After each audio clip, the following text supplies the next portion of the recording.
Hello friends, welcome to my channel meaning names. और आज हम बात करेंगे कि नॉर्मल डिलीवरी के लिए आपको क्या करना चाहिए, क्योंकि सभी लेडीज़ चाहती हैं कि उनकी जब डिलीवरी हो तो वो नॉर्मल डिलीवरी हो, कोई भी सिजेरियन डिलीवरी नहीं चाहते हैं।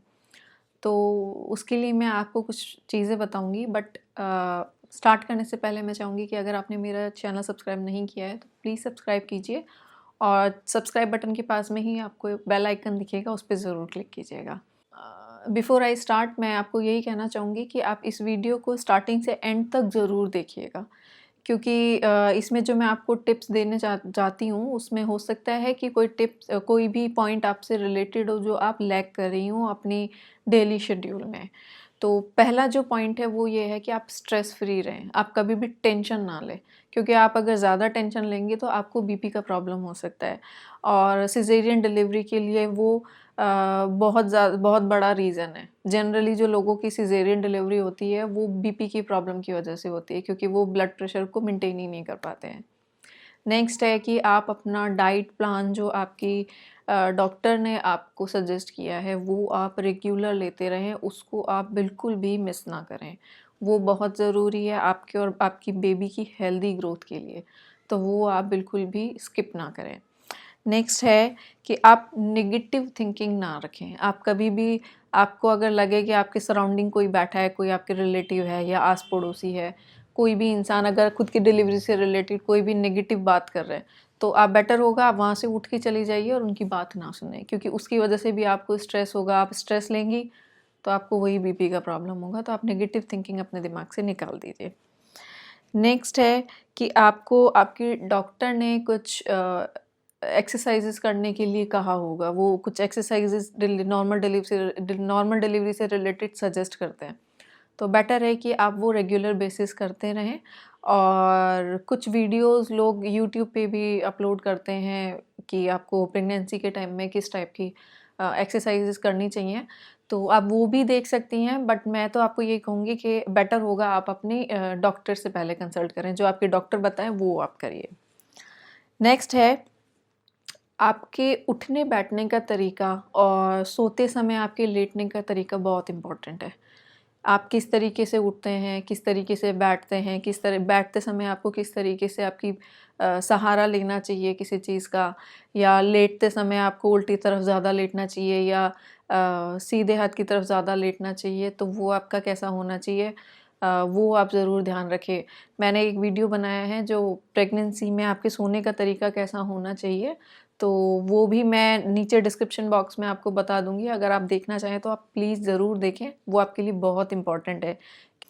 नेक्स्ट है हाइड्रेटेड रहें, मतलब आप खूब पानी पीजिए। आपकी बॉडी में पानी की कमी कभी भी नहीं होनी चाहिए, क्योंकि आजकल जो लेडीज़ के साथ में सबसे ज़्यादा प्रॉब्लम है वो पानी की कमी की होती है। डॉक्टर है ना, शुरू में तो कहते हैं कि नहीं सब कुछ ठीक है, लेकिन लास्ट में वो बोलते हैं जब डिलीवरी का टाइम आने लगता है कि आपकी बॉडी में पानी की कमी हो गई है, तो आपका सिजेरियन डिलीवरी करना पड़ेगा। तो आप कोशिश कीजिए आप ज़्यादा से ज़्यादा अच्छे से पानी पीजिए, आपकी बॉडी हाइड्रेटेड रहे।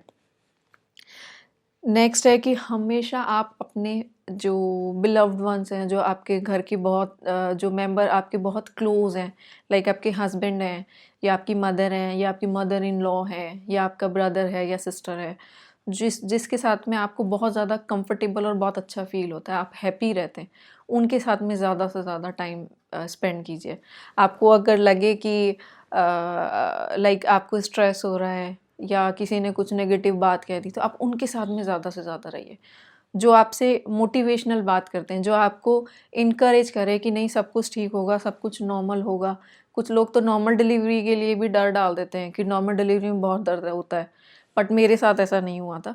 मेरी भी नॉर्मल डिलीवरी हुई थी, बट मुझे ऐसा नहीं लगा। मुझे सब पॉजिटिव बोलते थे कि नहीं सब हो जाता है, पता भी नहीं पड़ता है। और मेरे साथ भी यही हुआ, जब मेरी डिलीवरी हुई तो मुझे पता भी नहीं पड़ा। ज़्यादा पेन नहीं होता है, ठीक ठाक सा पेन होता है, तो वो आप टॉलरेट कर सकते हो। You should be like this. आपका बेबी है तो आपको थोड़ा सा पेन तो लेना ही चाहिए।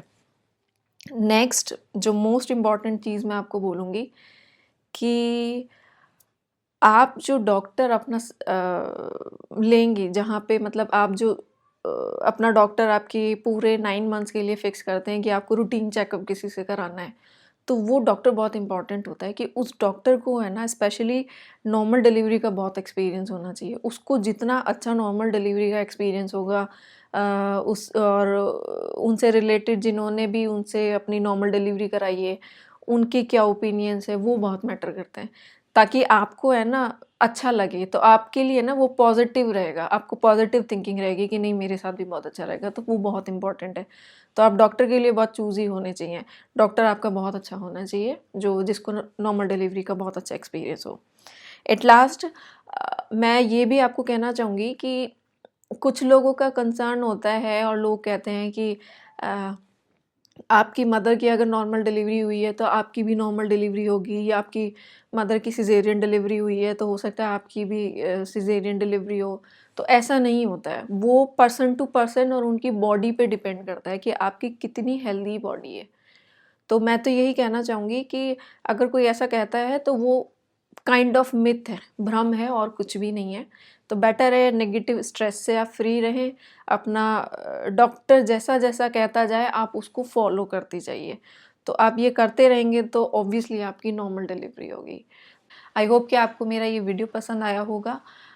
इसके अलावा अगर आपकी प्रेगनेंसी से रिलेटेड या बेबी केयर से रिलेटेड कोई इशू है तो आप मुझसे पूछ सकते हैं। मैं अपने आने वाले वीडियो के अंदर आपको उसका सॉल्यूशन ज़रूर बताऊंगी, और जो भी मेरे पास टिप्स हैं मेरी प्रेगनेंसी से रिलेटेड या मेरी बेबी की केयरिंग के टाइम में मैंने क्या क्या किया था तो वो मैं आपसे शेयर करूंगी ताकि आपको उसमें कुछ मदद मिल सके।